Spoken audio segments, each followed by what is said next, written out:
लोग कहते हैं कि नवरात्रि सिर्फ व्रत और पूजा का त्योहार है, लेकिन बहुत कम लोग जानते हैं कि ये 9 दिन दरअसल माँ दुर्गा और महिषासुर के 9 दिनों के युद्ध की कहानी।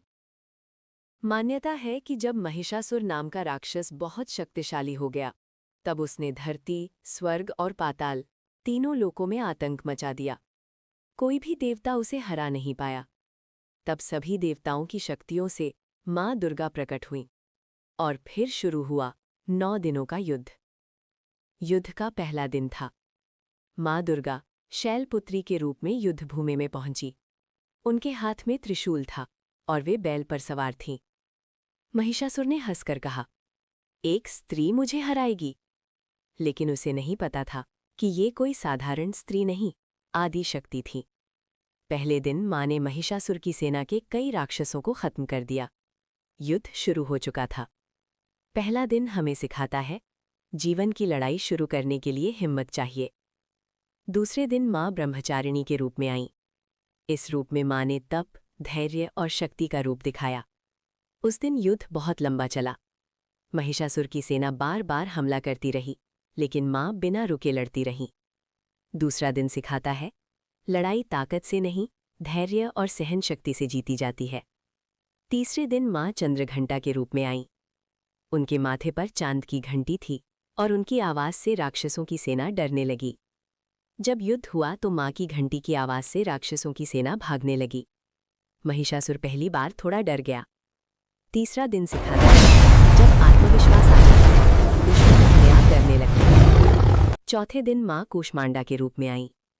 इस दिन माँ ने अपनी दिव्य शक्ति से राक्षसों की बड़ी सेना को खत्म कर दिया।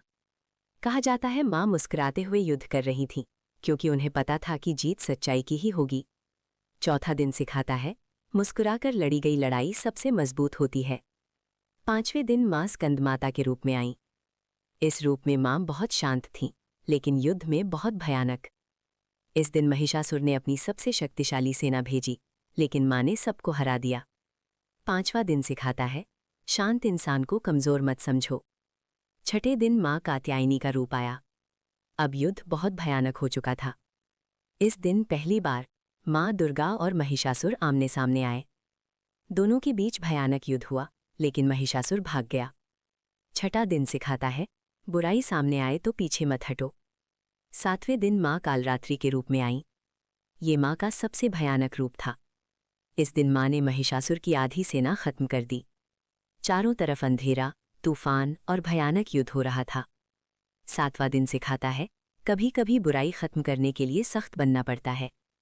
आठवें दिन माँ महागौरी के रूप में आईं। युद्ध के बाद ये रूप शांति और आशा का था। इस दिन लोगों और देवताओं को विश्वास हो गया कि अब महिषासुर की हार निश्चित है। आठवां दिन सिखाता है, सबसे बड़ी लड़ाई के बाद शांति आती है। नौवें दिन माँ सिद्धिदात्री के रूप में आईं।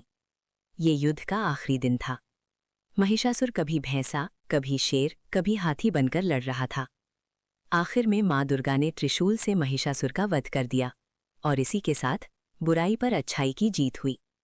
9वां दिन सिखाता है, अंत में जीत हमेशा सच्चाई और अच्छाई की होते है।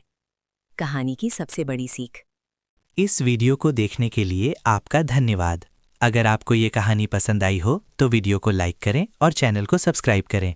आपका सपोर्ट हमें और ऐसी कहानियाँ बनाने के लिए प्रेरित करता है। फिर मिलेंगे अगली वीडियो में।